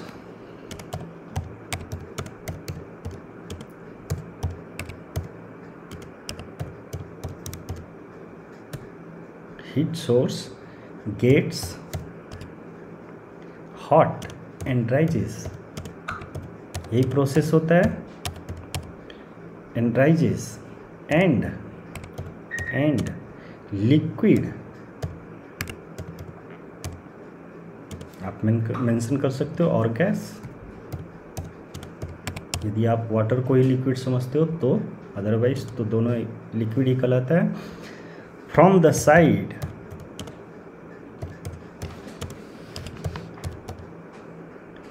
sides move down, तो वो जगह चूँकि खाली हो गया तो उस खाली जगह को भरने के लिए वो साइड से मूव डाउन हो जाता है और इस तरह से साइकिल एक बनता है। तो इस प्रोसेस को कन्वेक्शन कहते हैं। आपको मैं यहाँ पे बता दूँ कि हवा, वायुमंडल में, एटमॉस्फेयर में जब बहुत तेज़ गर्मी लगती है तो उस केस में भी इस तरह से ही हवा गर्म होती है। क्या होता है, मान लो किसी पर्टिकुलर प्लेस पर बहुत ज़्यादा गर्मी लग रही है तो सारे एयर जो अर्थ क्रस्ट के नज़दीक है तो वो सब है जो गर्म होके ऊपर उठने लगता है। और जब काफ़ी गर्म हो तो आपने ध्यान दिया होगा जब जिस दिन काफ़ी गर्मी लगती है उस दिन तूफान आता है। तो इसके पीछे यही रीज़न है कि बहुत तेज़ गर्मी होने के कारण वो सारा एयर राइजेज अप हो गया, उठ गया, ऊपर चला गया। तो वहाँ पे ब्लैंक स्पेस जो बन गया एक सडनली, तो उस ब्लैंक स्पेस को भरने के लिए चारों तरफ से ठंडी हवाएं, थोड़ा ठंडा हवा, ओके, दूसरे और जो सराउंडिंग्स में प्लेस है वहाँ से चारों तरफ से हवा तेज़ दौड़ने लगती है और इस वजह से तूफान आ जाता है, ओके। और नॉर्मल टेम्परेचर में थोड़ा थोड़ा गर्म होता, थोड़ा थोड़ा बहता, इसलिए थोड़ा थोड़ा हवा बहती है, ओके। तो ये चीज़ वहाँ पे भी होता है। आगे देखते हैं, तो ये हमने पढ़ लिया। How does heat travel in air, air में ट्रेवल कैसे करता है, हीट एयर में कैसे ट्रांसफ़र होता है। In which direction does the smoke go, smoke ये भी गैस है, थोड़ा गर्म है, तो ये कैसे मूव करता है, किस डायरेक्शन में। तो आप ध्यान दो, स्मोक हमेशा अपराइट ऊपर की तरफ ही मूव करता है, ओके, क्योंकि ये भी कन्वेक्शन प्रोसेस से ही गर्म हो रहा है और ये राइजेज अप, यहाँ पे मेंशन किया हुआ है राइजेज अप, तो ऊपर ही जाएगा, okay.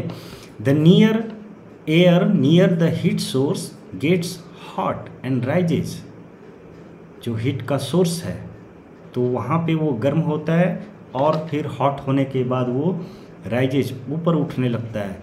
The air from the sides come in to take its place, और साइड्स से है जो एयर आ जाता है।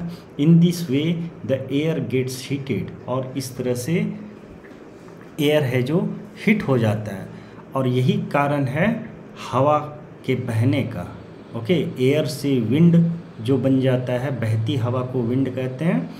तो एयर जब मूव होने लगती है तो उसे विंड कहते हैं। तो विंड बहने का के पीछे भी यही रीज़न है, एक्चुअली वो खाली जगह को भरने के लिए आ रहा है।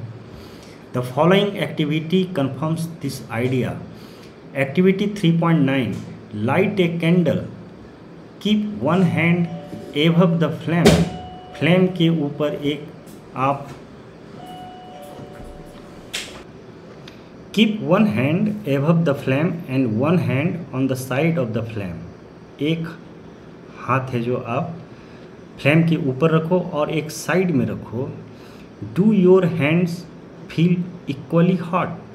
क्या दोनों साइड आपको इक्वली हॉट फील हो रहा है? If not, which hands feel hotter and why? तो फिर कौन सा हैंड आपको ज़्यादा हॉटर फील हो रहा है और क्यों?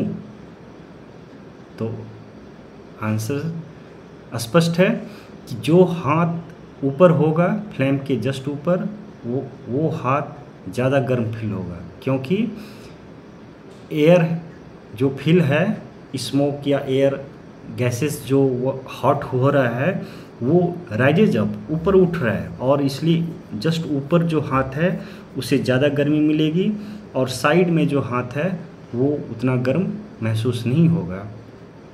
Be careful, keep your hands eight a safe distance from the flame so that they do not gate burn. तो इतना काफ़ी आप दूरी पे रखना कि आपका हाथ नहीं जले। Notice that towards the top the air gets heated by convection। तो आप यहाँ पे नोटिस करो, towards the top, ऊपर की तरफ, okay, the air gets heated by convection। तो यहाँ पे एयर किस तरीके से, किस मोड ऑफ हीट ट्रांसफ़र से हीटेड हुआ? कन्वेक्शन से। Therefore the hand above the flame feels hot, on the sides however there is no convection। जो साइड में हथेली है, पाम है, वहाँ पे ऐसा कुछ नहीं हो रहा, इस वजह से वहाँ पे फीलिंग नहीं आ रही है हॉट होने का। On the sides however there is no convection and air does not feel as hot as at the top. Top में जितना फील हो रहा है, साइड में उतना फील नहीं हो रहा है। The people living in the coastal areas experience an interesting phenomena. अब देखो यहाँ पे बता रहा है कि कोस्टल एरियाज, दैट मीन्स समुद्र के किनारे जो लोग रहते हैं, वहाँ पे कुछ इंटरेस्टिंग फेनोमेना होता है। देखते हैं क्या होता है। ड्यूरिंग द डे, दिन के समय, द लैंड गेट्स हीटेड। दिन के समय क्या होता है कि ज़मीन, और बगल में कोस्ट है तो समुद्र भी हुआ, तो लैंड पर land gets heated faster than the water. Land, ध्यान दो, ये लैंड सॉलिड है, ओके, और ये वाटर लिक्विड है। यहाँ पे कन्वेक्शन से होगा, और पहले भी बताया air and water are poor conductor, okay. तो land gets heated faster than the water. मैं इसको अंडरलाइन कर देता हूँ, आपके ध्यान में हमेशा रहे। एक second. The land gets heated faster than the water, okay. The air over the land becomes hotter and rises up. तो क्या होता है कि लैंड, जहाँ पर ज़मीन है, वहाँ का हवा थोड़ा जल्दी गर्म हो जाता है और जल्दी ऊपर उठ जाता है, तो ब्लैंक स्पेस बनेगा, okay. The cooler air from the sea, तो बगल में कोस्टल एरिया है तो बगल में सी है, तो सी के पास जो कूलर एयर है वो फिर आने लगता है उस ब्लैंक स्पेस को भरने के लिए। The sea rushes in towards the land. तो इससे क्या होता है कि दिन के समय सी के तरफ से एयर आने लगती है, किधर? लैंड की तरफ, लैंड के पास हॉट एयर था, सी के पास कूलर एयर था। तो कूलर एयर जहाँ पे हॉट हुआ लैंड के पास, हॉट एयर वहाँ पे राइजेज अप हो गया, तो ब्लैंक स्पेस को भरने के लिए ये सी की तरफ से कूलर एयर आने लगती है। The land to take its place, the warm air from the land moves towards the sea to complete the cycle. और जो वार्म एयर है वो actually from the land moves towards the sea, तो फिर वो है जो मूव वार्म एयर क्या होता है कि वार्म एयर पहले तो वो राइजेज अप हो जाएगा, ऊपर उठ जाएगा, और फिर वो सी के खाली जगह पे, सी के ऊपर जो खाली जगह बन जाएगा, क्योंकि वहाँ से कोल्ड एयर आया था, कुछ खाली जगह बना, तो उधर वो मूव करेगा। तो इस तरह से the air from the sea is called sea breeze. तो जो एयर सी की तरफ से लैंड की ओर आया था उसको क्या कहेंगे? Sea breeze. तो इसको हाईलाइट कर लेते हैं। To receive the cooler sea breeze, the windows of houses in coastal areas are made to face the sea. और इसके पीछे यही रीजन है कि सी की तरफ से आने वाला जो सी ब्रीज है वो कूलर होगा, ठंडा होगा, और इसीलिए कोस्टल एरियाज़ में जो भी हाउसेस बनते हैं तो वो विंडोज़ अपना सी फेसिंग रखते हैं, सो दैट कि वहाँ से कूलर एयर हमेशा मिलती रहे। इसके पीछे यही रीज़न होता है। At night it is exactly the reverse. अब रात में देखो क्या होता है, जस्ट इसका रिवर्स होता है। The water cools down more slowly. तो वाटर है जो थोड़ा ज़्यादा ही ठंडा हो जाएगा लैंड की अपेक्षा। सॉरी, इसको है जो हाईलाइट नहीं करते, अंडरलाइन कर, ठीक है। The water cools down more slowly than the land. तो ये आपको याद रखना है कि वाटर है जो कूल्स डाउन मोर स्लोली, थोड़ा जल्दी, कम जल्दी गर्म होगा। लैंड थोड़ा जल्दी ज़्यादा गर्म होगा, जल्दी ठंडा होगा। वाटर धीरे धीरे गर्म होगा, धीरे धीरे ठंडा होगा। So the cool air from the land moves towards the sea. तो रात में कुछ फेनोमेना ये थोड़ा उल्टा हो जाता है कि cool air from the lands, land की तरफ से जो कूल एयर है वो सी, समुद्र की तरफ आने लगती है, और this is called the land bridge, और इसको लैंड ब्रिज कहते हैं। ये भी आप सी ब्रिज को हाईलाइट किया, इसलिए लैंड ब्रिज को भी हाईलाइट कर लेते हैं, ठीक। तो सी ब्रिज आपको समझ में आ गया, लैंड ब्रिज समझ में आ गया। आगे देखते हैं। When we come out in the sun, we feel warm. How does the heat from the sun reach us? अब देखिए एक नया चीज़ बता रहा है आपको कि हीट सूर्य सन से हमारी तरफ, हमारे तक, अर्थ तक कैसे पहुंचता है। It can not reach us by conduction और convection, as there is no medium such as air in most part of the space between the earth and the sun. देखिए इसको मैं हाईलाइट करता हूँ, क्योंकि देखो सन और एटमॉस्फेयर, अर्थ से ऊपर कुछ दूरी तक एटमॉस्फेयर है, और एटमॉस्फेयर के बाद एयर नहीं है, वहाँ पे ब्लैंक स्पेस, कुछ भी नहीं है, स्पेस है।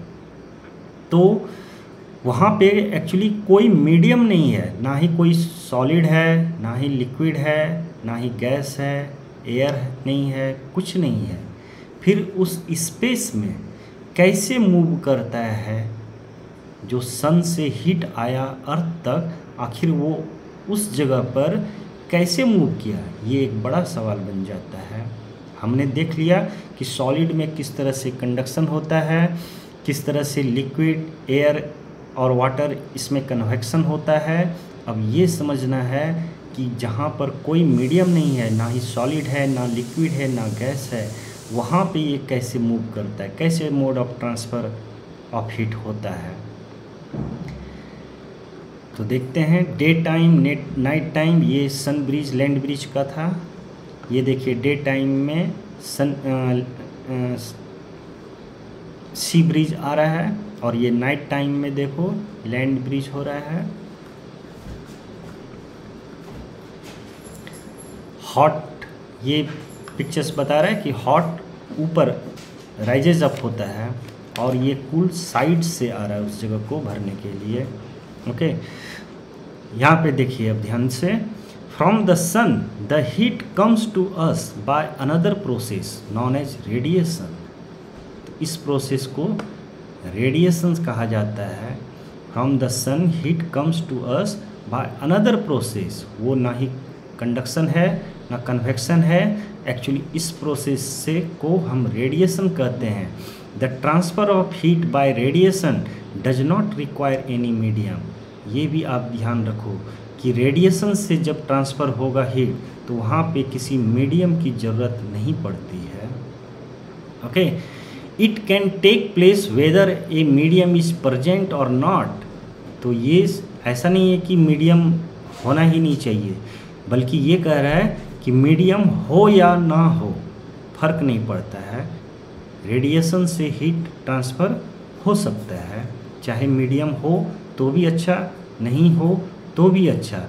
फॉर एग्जांपल मैं बताता हूँ, आप घर में आयरन प्रेस जो करते हो, इलेक्ट्रिक आयरन वो यूज करते हो, तो वो जब गर्म होता है तो आपने नोटिस किया होगा वो गर्म है, लेकिन उसके बगल में जब आप टच नहीं करना है, आपको सावधान रहना है, लेकिन नज़दीक में यदि हम अपना हाथ ले जाते हैं तो हमें थोड़ा सा गर्मी फील होती है। या फिर आप जब gas stove air flame burn हो रहा है, जल रहा है, तो नज़दीक में यदि आप ले जाते हो अपना हाथ तो आपको गर्मी फील होती है। तो कैसे वो फील होती है?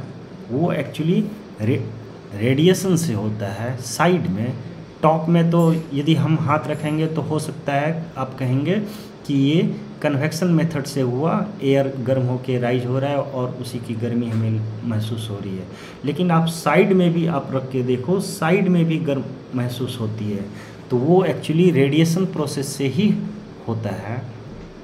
ए hot utensils kept away from the flame cools down as it transfer heat to the surroundings by radiation। या फिर आप देखो यहाँ पे कि जब एक गर्म बर्तन है और जब वो ठंडा हो रहा है तो हीट ऑफ ट्रांसफ़र हो रहा है, तो वो ट्रांसफ़र है जो रेडिएशन मेथड से हो रहा है। ये भी आप ध्यान रखो। Our body too gives heat to the surroundings and receives heat from it by radiation. ये भी आप ध्यान रखो, हमारे शरीर में भी कुछ इस तरह से ही रेडिएशन के थ्रू ही हीट लॉस या हीट गेन हो रहा है। All hot bodies radiates heat. वास्तव में क्या है कि जो भी हॉट बॉडीज़ हैं वो हीट का रेडिएशन वहाँ से हो रहा है। When this heat falls on some object a part of it is reflected, a part is absorbed and a part may be transmitted. बहुत ध्यान से यहाँ इसको पढ़ना है कि आप देखो क्या बता रहा है कि when this heat falls on सब ऑब्जेक्ट, जब ट्रांसफ़र हो रहा है हीट तो किसी ऑब्जेक्ट्स पे आया तो उस हीट का क्या हुआ एक्चुअली, तो यहाँ पे बता रहा है कि a part of it is reflected. कुछ पार्ट है जो रिफ्लेक्ट हो जाता है। ए पार्ट इज़ एब्जॉर्ब, कुछ पार्ट एब्जॉर्ब्ड हो जाता है। And a part may be transmitted, और कुछ है जो ट्रांसमिटेड हो सकता है। दैट मीन्स पास होकर किसी और दूसरे ऑब्जेक्ट में जा सकता है। ओके, तो ये देखो, जो रिफ्लेक्ट हो गया तो वो वापस कहीं चला गया, जो ट्रांसमिट हो गया वो भी पास आउट हो गया, जो पार्ट एब्जॉर्ब हुआ एक्चुअली यही पार्ट है जो उसका टेम्परेचर बढ़ाएगा। ओके, तो ध्यान में रखना है, ए पार्ट इज एब्जॉर्ब, और जो पार्ट तीन पार्टों में ये बट गया, कुछ रिफ्लेक्ट हो गया, कुछ एब्जॉर्ब हो गया, कुछ ट्रांसमिटेड हो गया, और उसमें से जो पार्ट एब्जॉर्ब हुआ वही एक्चुअल रीज़न है उसका टेम्परेचर बढ़ाने का। ओके, ये इम्पॉर्टेंट है। मैं इसको राउंड भी नहीं तो कर देता हूँ, या फिर इसे मैं लिख कर यहाँ पे मेंशन कर देता हूँ, सो दैट आपको हमेशा याद रहेगा। और आप भी अपने बुक्स के इसी जगह पे पेंसिल से, पेन से कभी नहीं, पेंसिल से आप मेंशन कर लो तो बेटर है। तो मैं यहाँ पे क्या मेंशन करता हूँ, मैं 3 चीज़ें मेंशन कर रहा हूँ। रिफ्लेक्टेड, एक पार्ट है जो रिफ्लेक्ट हो रहा था, ओके, प्लस और क्या हो रहा था, एब्जॉर्ब, कुछ पार्ट है जो एब्जॉर्ब्ड हो रहा था, ठीक है। और क्या हो रहा था, तीसरा पार्ट ट्रांसमिटेड, कुछ पार्ट है जो ट्रांसमिटेड हो रहा था, ओके। ये 3 पार्ट हो रहा था। अभी देखो, इसी के नीचे मैं और बताता हूँ, इसी के नीचे मैं एब्जॉर्ब्ड के नीचे लिखता हूँ कि ये पार्ट ही है जो टेम्परेचर इंक्रीज करने में, इंक्रीजेस टेम्परेचर, इंक्रीजेस टेम्परेचर, किसका टेम्परेचर, उसी बॉडी का जिस ऑब्जेक्ट पे हीट आया, टेम्परेचर। तो ये एक्चुअली होता है, और इसको मैं कुछ इस तरह से मेंशन कर देता हूँ, जो हीट आया, ये जो हीट आया एक्चुअली ये था, ये 3 पार्ट में हुआ। अब ये है जो, ये जो एब्जॉर्ब्ड हुआ, यही रीजन है इंक्रीजेस टेम्परेचर का, ओके। ये 3 पार्ट में आया, तो आप पेंसिल से इसको इसी तरह से मार्क कर लो, सो दैट आपको इजी वे में आसानी से ये रिवीजन के टाइम याद रहेगा। आगे देखते हैं फिर। तो are you advise to use an umbrella when you go out in the sun? Why are you advised to use an umbrella when you go out in the sun? क्योंकि umbrella ऐसे भी ब्लैक कलर का होता है, वो सारा absorb कर लेता है, तो इस वजह से पास नहीं होता है। Kinds of clothes we wear in summer and winter, start हुआ था हमारा चैप्टर कुछ इस तरह के टॉपिक से। You know that in summer we prefer light color clothes and in winter we usually wear dark color clothes. Why is it so? Let us find out. चलिए पता करते हैं। Take 2 identical tin cans, paint the outer surface of one black. 2 identical tin cans लेना है, एक को बाहर से आउटर सरफेस को पेंट कर देना है ब्लैक से, एंड द अदर वाइट, दूसरे को वाइट से। Pour equal amounts of water in each and leave them in the mid day sun for about an hour. 1 घंटे के लिए आप उसको मिड डे सन, दोपहर के समय बाहर रख दो। Measure the temperature of water in both the cans, अब दोनों कैंस के टेम्परेचर को मेजर करना है। Do you find any difference in the temperature, क्या आपको कुछ टेम्परेचर डिफरेंस मिलता है? In the summer, sorry, in which can is the water warmer, किस कैन में वाटर ज़्यादा गर्म था? You can feel the difference even by touching water in this 2 cans. आप दोनों में, ये देखो इस तरह से यहाँ पे टच करके भी चाहो तो महसूस फील कर सकते हो, सेंस ऑफ फीलिंग्स यूज करके। एक्टिविटी 3.11, तो इसमें आपको जो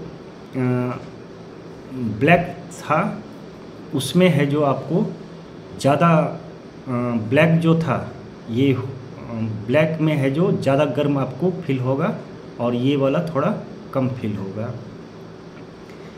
activity 3.11, fill the 2 cans used in activity 3.10 with the same amount of hot water at the same temperature, say at 60 degree. Leave the cans in a room or in a shade, note the temperature of water after 10 to 15 minutes. Does the temperature of water in both the cans fall by the same amount, क्या दोनों का temperature एक ही amount से गिरा।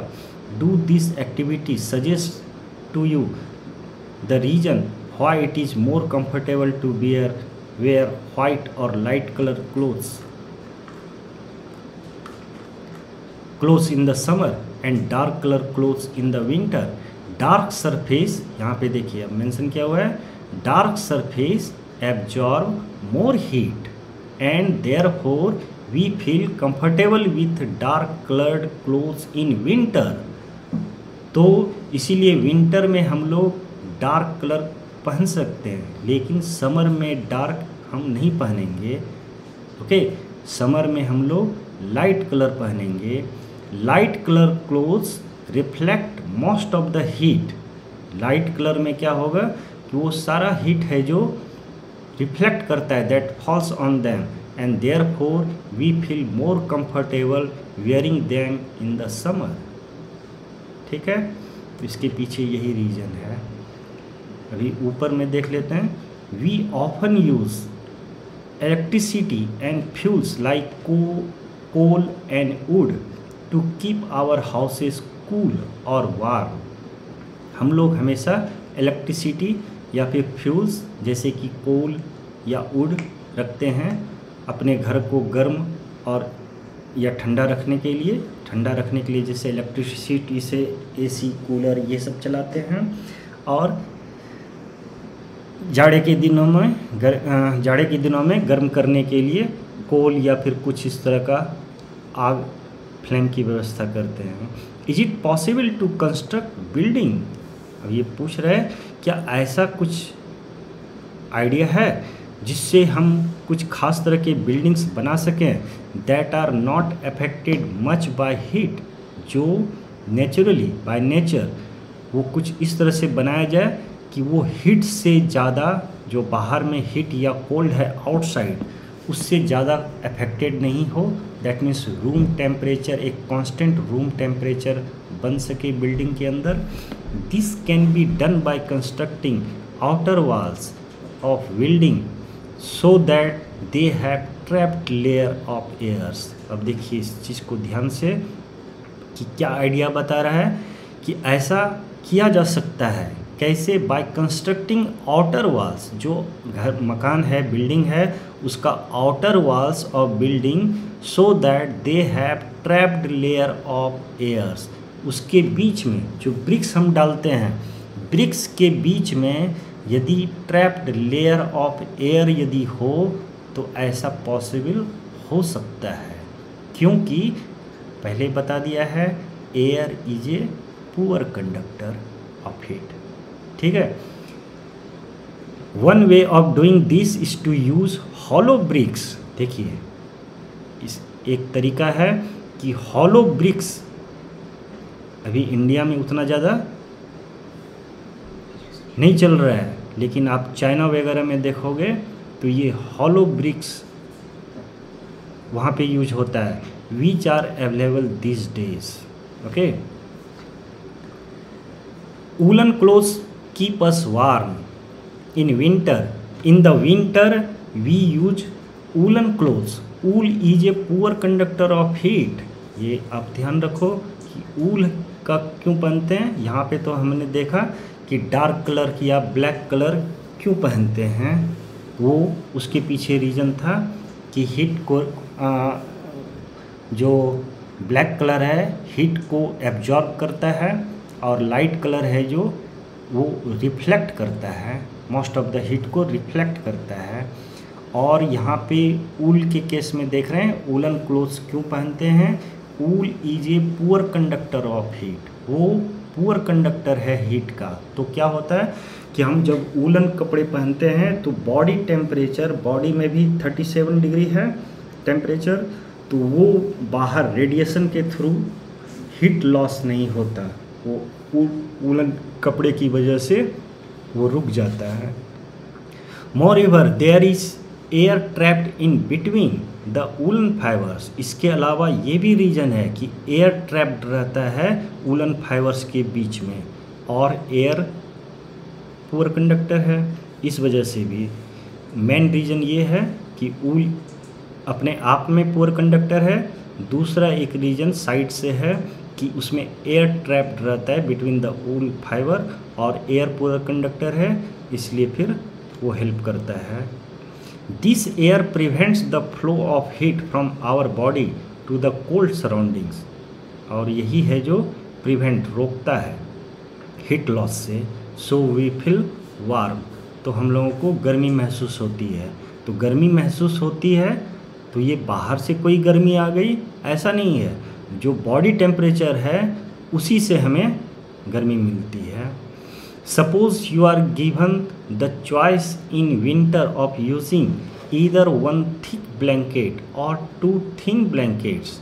देखिए ध्यान से इसको समझिए, इस पे बहुत सारे क्वेश्चंस भी एग्जाम में आता है। One thick blanket or 2 thin blanket, एक मोटा ब्लैंकेट या फिर उसकी जगह पे 2 पतला ब्लैंकेट जॉइन टुगेदर, तो किसको प्रीफर करना पसंद करेंगे? तो एक्चुअली ये थिक ब्लैंकेट से बेटर है ये 2 थिन ब्लैंकेट, क्योंकि ये दोनों थिन ब्लैंकेट जॉइन टुगेदर यदि है तो उसके बीच में एयर का एक लेयर ट्रैप्ड है, और एयर भी हीट लॉस में आपको हेल्प करेगा और इस तरह से ज़्यादा गर्मी मिलेगी। What would you choose and why? Remember that there would be a layer of air in between the blankets. आप याद रखो, फिर आंसर दो कि एक लेयर है, एयर का एक लेयर है ब्लैंकेट के बीच में, तो ये ज़्यादा बेटर होगा। अभी है जो मैं एक चीज़ यहाँ पे मेंशन कर देता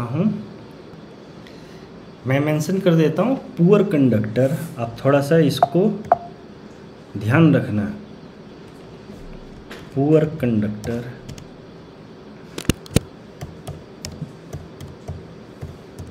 के कुछ एग्जाम्पल्स जिसमें से इम्पॉर्टेंट है एयर, वाटर, ये सब पुअर कंडक्टर के एग्जाम्पल्स थे। ऐसा मत समझना कि पानी गर्म हो रहा है तो वो गुड कंडक्टर है। ऊल और नॉर्मल वुड वगैरह आपको पता ही रहेगा कि वुड, प्लास्टिक, ये सब तो होता ही है, लेकिन जो इम्पोर्टेंट है एयर, वाटर एंड वूल, ये आप नहीं भूलना। ओके,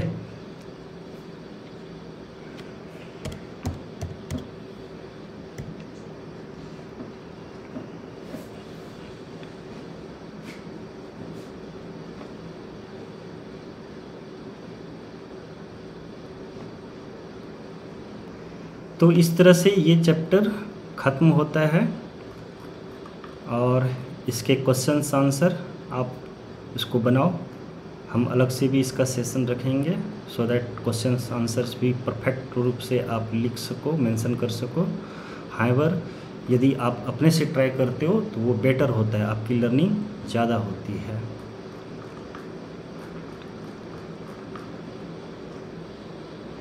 यहाँ पे देखो क्या मेंशन किया हुआ है, did you know the Celsius scale was devised by a Swedish astronomer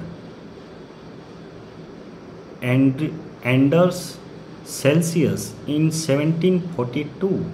तो ये आप हाईलाइट ही कर लो। Okay, strangely he fixed the temperature of boiling water as 0 degree Celsius and of freezing water as 100 degree Celsius, कुछ उल्टा रख दिया था। However this order was reverse very soon, और फिर उन्होंने फिर उसको करेक्ट किया। तो बॉइलिंग वाटर 100 होना चाहिए, फ्रीजिंग 0 होना चाहिए, उन्होंने कुछ उल्टा रख दिया था। आप नाम याद रखो, पहला तो वो एक स्वीडिश एस्ट्रोनॉमर थे और नाम था उनका एंडर्स सेल्सियस। कब उन्होंने ऐसा सेल्सियस स्केल को डिवाइस किया? 1742 में। ओके, तो एक सरसरी निगाह ऊपर से एक बार फिर से डाल लेते हैं कि हमने क्या पढ़ा आज। तो हमने इस चैप्टर में हमने पढ़ा कि किस तरह से लाइट कलर या फिर ब्लैक कलर का क्लोथ्स हम प्रीफर करते हैं, क्या वजह होती है। हमने पढ़ा कि हॉट एंड कोल्ड, इसमें किस तरह से हम लोग किसी ऑब्जेक्ट को हॉट या कोल्ड कहते हैं, क्या होता है हॉट, क्या होता है कोल्ड, एक्चुअली कंपेयर करते हैं। और ये सेंस ऑफ टच से हम कर सकते हैं, लेकिन वो रिलायबल नहीं है, हमने इस एक्टिविटी में देखा। और फिर हमने पढ़ा कि टेम्परेचर एक रिलायबल मेजर हुआ किसी ऑब्जेक्ट के हॉटनेस का, और उसको हम लोग किसी थर्मामीटर से नापते हैं। तो थर्मामीटर फिर हम लोगों ने पढ़ा कि दो तरह के थर्मामीटर है। थर्मामीटर में एक बल्ब होता है, एक थर्मामीटर क्लिनिकल थर्मामीटर होता है, और हमने पढ़ा कि लेबोरेटरी थर्मामीटर होता है, एक वेदर का थर्मामीटर मैक्सिमम मिनिमम ये थर्मामीटर भी होता है। और हमने पढ़ा कि इसके जो यूनिट हैं वो सेल्सियस स्केल है और फ़ारेनहाइट स्केल भी है, लेकिन लेटेस्ट सेल्सियस स्केल है। इसका हमने रेंज भी देखा किस तरह से 94 से 108 डिग्री होता है, 35 डिग्री से 42 डिग्री सेल्सियस क्लिनिकल थर्मामीटर में होता है। और फिर हमने पढ़ा कुछ सावधानियां भी देखी कि थर्मामीटर रीडिंग के वक्त क्या हमको सावधानी रखना चाहिए। और फिर हमने देखा कि नॉर्मल टेम्परेचर ह्यूमन बॉडी का किस तरह से एक एवरेज मेजरमेंट है, ये 37 डिग्री सेंटीग्रेड होता है। और फिर हमने देखा कि ये देखिए एवरेज टेम्परेचर बता रहा है, मैक्सिमम मिनिमम थर्मामीटर ये हो गया। और फिर हमने पढ़ा कि किस तरह से क्लिनिकल थर्मामीटर से body temperature, human body temperature ही मेजर करना चाहिए, कोई दूसरा चीज़ नहीं। और उसी तरह से वाइस एंड वर्सा कि लेबोरेटरी थर्मामीटर से हम ह्यूमन बॉडी टेम्परेचर नहीं माप सकते, बिकॉज निकलते रीडिंग लेते लेते उसमें फिर टेम्परेचर में फॉल आ जाएगा। और हमने पढ़ा कि किस तरह से थर्मामीटर में, क्लिनिकल थर्मामीटर में एक किंक होता है जो प्रिवेंट करता है सडन ड्रॉप, जो तुरंत टेम्परेचर रीडिंग को फॉल होने से रोकता है। और फिर हमने हीट ट्रांसफ़र पढ़ा। हीट ट्रांसफ़र में हमने पढ़ा कि हमेशा ये हॉटर ऑब्जेक्ट से कोल्डर ऑब्जेक्ट की तरफ ही हीट का ट्रांसफ़र होता है। और यहाँ पे क्लिनिकल थर्मामीटर का लेटेस्ट वर्जन डिजिटल थर्मामीटर पढ़ा, क्योंकि इसमें मरकरी यूज नहीं होता। और मरकरी का निगेटिव कंसर्न ये है कि वो टॉक्सिक सब्सटेंस है, और उस ब्रेक डाउन होने पे मरकरी को डिस्पोज करना भी एक मुश्किल काम है। कंडक्शन में हमने देखा किस तरह से सॉलिड सब्सटेंसेस में, मेटल्स में ये हीट ट्रांसफ़र होता है। और फिर हमने देखा कि कंडक्टर्स जो अच्छे होते हैं, थोड़ा जल्दी पास होता है, वो कंडक्टर्स कहलाते हैं। और उसमें से कुछ सब्सटेंस जैसे एयर, वाटर, ये पुअर कंडक्टर होते हैं। और जिसमें बिल्कुल बहुत कम होता है उन्हें इंसुलेटर भी कहते हैं, पुअर कंडक्टर्स को। और फिर हमने देखा कि कन्वेक्शन मेथड में किस तरह से हॉट वाटर राइजेज अप, या फिर एयर भी उस तरह से ऊपर उठता है, और उसको भरने के लिए साइड से कोल्ड वाटर आता है या फिर कोल्ड एयर आता है। और फिर हमने देखा कि कोस्टल एरियाज़ में किस तरह से सी ब्रिज और लैंड ब्रिज का फेनोमेना होता है। और फिर हमने देखा कि एक अलग मेथड रेडिएशन किस तरह से स्पेस में ट्रेवल करके सन से हमारे तक पहुंचता है। तो एक रेडिएशन मेथड भी हमें पता चला कि रेडिएशन मेथड से भी हीट ट्रांसफ़र होता है। और हमने देखा कि ये भी देखा कि ऑल हॉट बॉडीज़, जो भी हॉट बॉडीज है सभी रेडिएट करते हैं हीट, दैट मीन्स रेडिएशन हर जगह मौजूद है। और फिर हमने ये भी देखा कि किस तरह से कोई जब किसी ऑब्जेक्ट पे हीट ट्रांसफ़र फॉल होता है तो उसका 3 पार्ट किस तरह से बनता है। कुछ पार्ट रिफ्लेक्ट होता है, कुछ एब्जॉर्ब होता है, कुछ ट्रांसमिटेड होता है। और जो एब्जॉर्ब होता है वही है उसका टेम्परेचर इंक्रीज करने के पीछे वही कॉज है।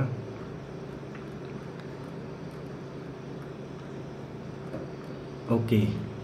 और हमने इस तरह से समझा कि पुअर कंडक्टर के कुछ एग्जांपल्स जो हमेशा याद रखना है, air, water, wool and would, plastic, ये याद रहता है नॉर्मली। तो आप ज़रूर बताएं ये चैप्टर कैसा लगा आपको, और हमें कमेंट भी कीजिए कि पता चले, हमें फीडबैक मिलता है, इससे हमें प्रोत्साहन भी मिलेगा, मोटिवेट होंगे हम कि आपके लिए और भी वीडियोज़ लाएं। फर्दर इसका क्वेश्चन आंसर भी मैं अलग से वीडियो आपको देने वाला हूं, सो दैट आपको ये समझ में आए। पहला तो कोशिश होनी चाहिए कि आपको सारे क्वेश्चन आंसर, जब आपके पास कॉन्सेप्ट क्लियर है तो आपको इसके क्वेश्चन आंसर खुद से आप लिख पाओ, वो भी प्रॉपर ढंग से। लेकिन फिर भी कुछ बच्चों की नहीं कर पाएंगे, हो सकता है कुछ बच्चे, तो मैं उसकी सहायता के लिए क्वेश्चन आंसर सेशन भी लाऊंगा और वो अपलोड करूंगा। तो अभी आप लोगों में से जिसने भी सब्सक्राइब कर लिया है तो अच्छी बात है, और यदि सब्सक्राइब नहीं किया है तो सब्सक्राइब ज़रूर कर लें, सो दैट कि आपके पास जैसे ही मैं वीडियो अपलोड करूंगा तो आपके पास नोटिफिकेशन आ जाए और फिर आप उसको चेक कर सकेंगे। Thank you.